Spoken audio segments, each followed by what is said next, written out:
वो दीवाना था, उसका दिमागी तवाज़ुन ठीक नहीं था, वो बेलिबास घूमता था, उल्टी सीधी हरकतें करता था। बराए नाम इन्वेस्टमेंट है, कुछ वक्त है और उसके बाद बैठकर फिर नस्लें खाएं, ये वाला सिलसिला होता है। लैंड क्रूजर्स में इनको हमने देखा है और पत्नी दौलत के अंबार नजर आते हैं इनकी लाइफ स्टाइल में, और जो इनका अंदाज होता है मखसूस के शू, उसके बाद फिर तो हम भी आपसे दुआ मांगेंगे, हम भी दुआ मांगेंगे और आप भी अल्लाह से दुआ मांगिए। आप शिफा दें, फूंक मारें, लेकिन आप आंखों से ये कीले निकाल रहे हैं, ये क्या बात? तो सही है कि जान छुड़ानी चाहिए इनसे। लेकिन आपको नहीं लगता कि अगर ये पीर साहब जवाब देंगे तो इनका जो धंधा है ये तो बंद हो जाएगा? और मेरा नहीं ख्याल कि वो जवाब देंगे।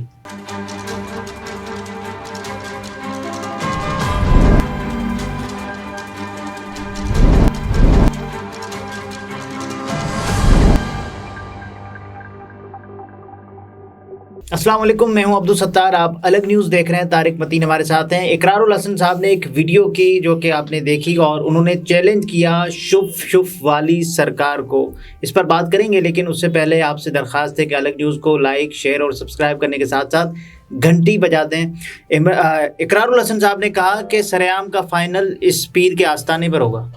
अच्छा, इस पीर के आस्थाने पर होगा। मेरा ख्याल ये है कि उन्होंने उनको ढोंगी पीर करार दे दिया है जी, और ये बहुत ही बड़ी फैन फॉलोइंग रखते हैं। अच्छा, ये कोई ताज्जुब की बात नहीं अगर इनकी बहुत बड़ी फैन फॉलोइंग है। हमने इससे पहले टीवी पर जितने इस तरह के लोगों के स्टंट्स देखे हैं और उनके स्टिंग ऑपरेशंस देखे, ये तमाम के तमाम अच्छी खासी बड़ी फैन फॉलोइंग रखते हैं। तो ये भी अगर रखते हैं फैन फॉलोइंग तो कोई कमाल की बात नहीं है। गालिबन गुजरांवाला में उसके आसपास एक दरबार है, दरबार नांगे शाह जी। तो नांगे शाह का मतलब है नंगे। अच्छा, नांगे का मतलब नंगे। तो वो जो है एक मतलब उसका तो शायद जिसका दरबार बना दिया उसका शायद कसूर भी नहीं था। वो दीवाना था, उसका दिमागी तवाज़ुन ठीक नहीं था, वो बेलिबास घूमता था, उल्टी सीधी हरकतें करता था। ठीक। और लोगों ने जो है उसके मरने के बाद मुमकिन तौर पर किसी ने उस जगह पे भी कब्जा किया हो जहाँ कब्र है और उसके पास सब कुछ, एक पूरा सिलसिला शुरू हो गया। वो सिलसिला अपने पैसों का बना लिया और उसको दरबार बना के वो सिगरेट विगरेट भी बहुत पीता था जो बेलिबास घूमता था। लोगों ने वहां पर मन्नत के लिए आने वालों के लिए बाकायदा एक बड़ी सी तगारी में वहां पर वो रख दिए हैं सिगरेट के टोटे शोटे, बचा हुआ सिगरेट पिए, मन्नत माने, 1 सिगरेट, तेरा सिगरेट, मेरा सिगरेट, आधा सिगरेट, पूरा सिगरेट, ये सिलसिला चलता है। तो ये भी हमारे यहाँ है कि जो यहाँ पे सिगरेट पीते हैं, आधा सिगरेट छोड़ देते हैं, सिगरेट का पैकेट लाके रख देते हैं, ये मन्नत का हिस्सा है। लेकिन तो हमारे यहाँ पैकेट पर खुद लिखा होता है मुजरे से। हमारे यहाँ ऐसी जहालत मौजूद है। तो ये जो शुफ है, अच्छा वैसे ये शुफ यहाँ पर लेकिन सिंध में एक जगह हुआ ये कि एक जो जिसे कहें घोड़ा, वो मर चुका और उसके बाद हुआ ये कि उसको दफन कर दिया गया और उस जगह को घोड़ेलो शाह से मंसूब कर लिया गया। घोड़ेलो शाह। और उसके बाद वहाँ मन्नत मुराद लोग लेने आते हैं और पैसे देते हैं और काम चल रहा है। अच्छा, देखिए ना, वो जो उसके उस दरबार के, उस मज़ार के, उस जगह के मुजावर वगैरह होते हैं, उनके लिए तो फिर ये एक मिंटिंग मशीन है, पैसा छापने की मशीन, अपॉर्चुनिटी है और चल रही है। और वो ऐसा है कि उसमें बराए नाम इन्वेस्टमेंट है, कुछ वक्त है और उसके बाद बैठकर फिर नस्लें खाएं, ये वाला सिलसिला होता है।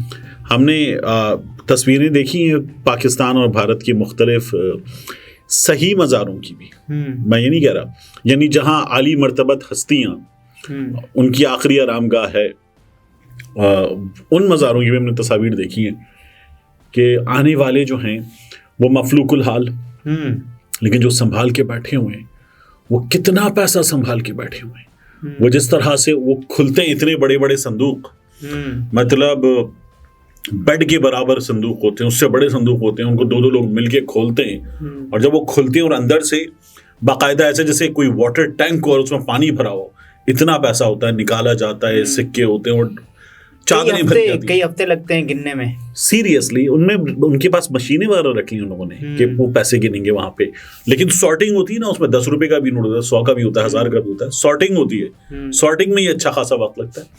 तो ये होता है। इंटीरियर सिंध में जी एक साहब हैं, वो गद्दी नशीन है, तो वो उनकी पूरी फैमिली जो है, मेरा खुद वहाँ जाना हुआ तो पता चला कि घर में 1 रुपया खर्च नहीं होता। ओके। क्योंकि गद्दी नशीन होने के नतीजे में इजी पैसा, कॉलिंग कार्ड, हर चीज उन तक पहुंचती है।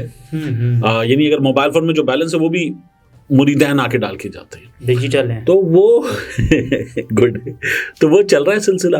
अब ये जो शुफ शुफ वाली सरकार है, मुझे कभी ये इत्तेफाक नहीं हुआ क्या मैं किसी से ये पूछ सकूं कि ये लेते क्या हैं, यानी अगर किसी को ये ठीक कर, इनका ताल्लुक बलावड़ा शरीफ से है। बलावड़ा शरीफ से, अच्छा, तो ये लेते क्या है, मतलब क्या कुछ ये पता चले कि ये इस काम के या शिफा देते हैं शायद ये बीमारों को, एक वीडियो बनवाते हैं बस। दावा है, अच्छा ओके, और उसके बदले ये लेते क्या ये भी पता चले।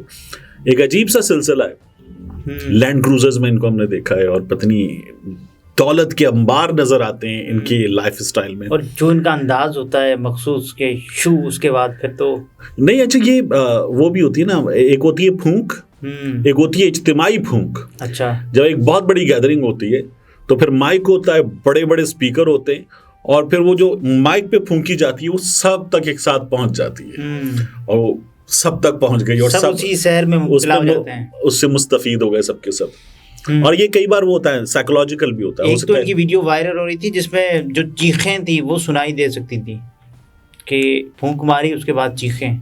अच्छा, गुड। वो इनकी नहीं, मतलब इनकी किसी शिफा पाने वाले की थी, पाने वाले की, या जिससे जान छुड़ाई थे। अच्छा, या जिससे जान छुड़ाई, जो सवार था उस पे, मुरीद पे, भूत प्रेत वगैरह।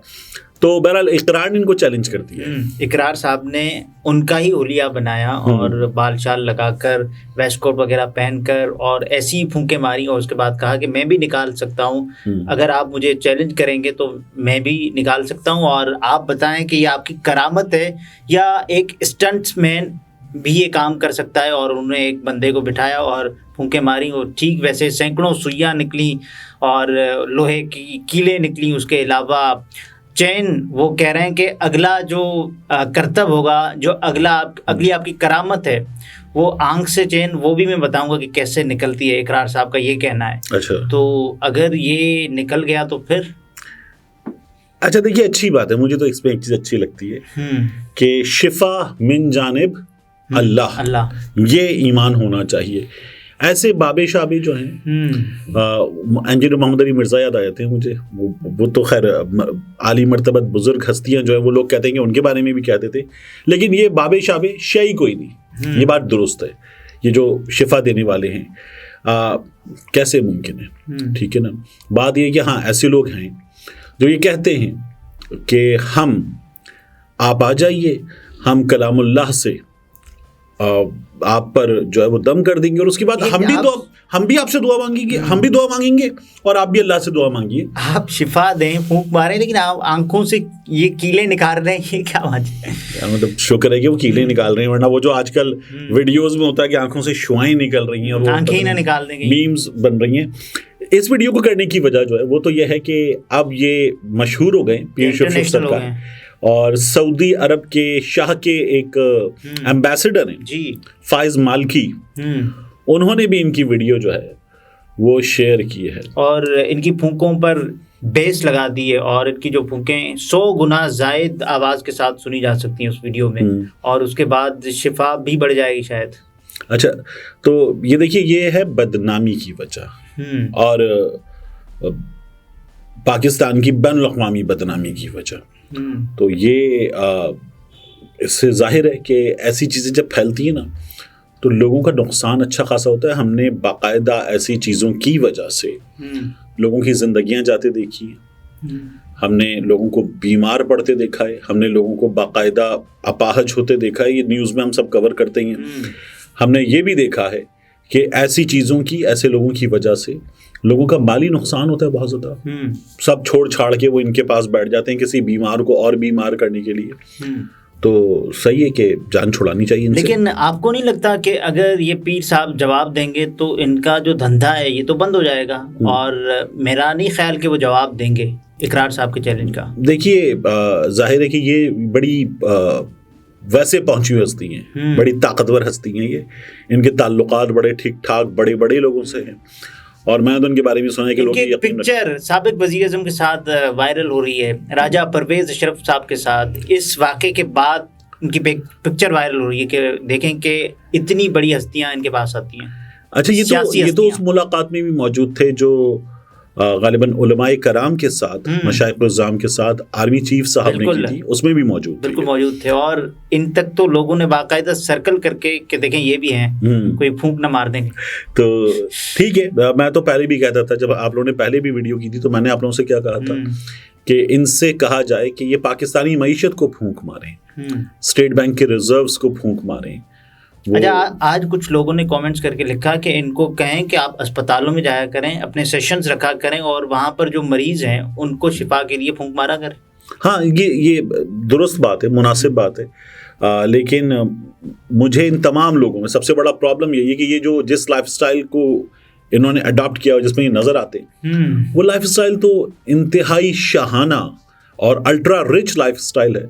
तो ये खिदमत खल्क कहाँ कर रहे हैं? ये तो अपनी खिदमत कर रहे हैं। मुझे लगता है जो भी इनके खिदमतगार हैं, इनका मकसद क्या हो सकता है? पैसे बनाना, और क्या होगा? पैसे भी बन रहे होंगे। ये तो साबित ही नहीं हो रहा कि ये पैसे लेते हैं, ये नहीं भी हो रहा कि वो पैसे नहीं लेते। हाँ, ये गुड, ये अच्छा है।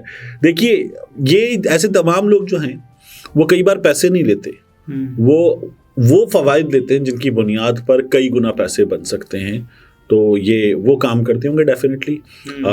कोई बेचारा मुसीबत का मारा क्या दे देगा, तो ये वो काम करते होंगे, उनकी वजह से होता होगा। नाज़रीन, तारिक मतीन थे, गुफ्तगू आपने मुलाहिजा फरमाई। इजाज़त दीजिए, अल्लाह हाफ़िज़।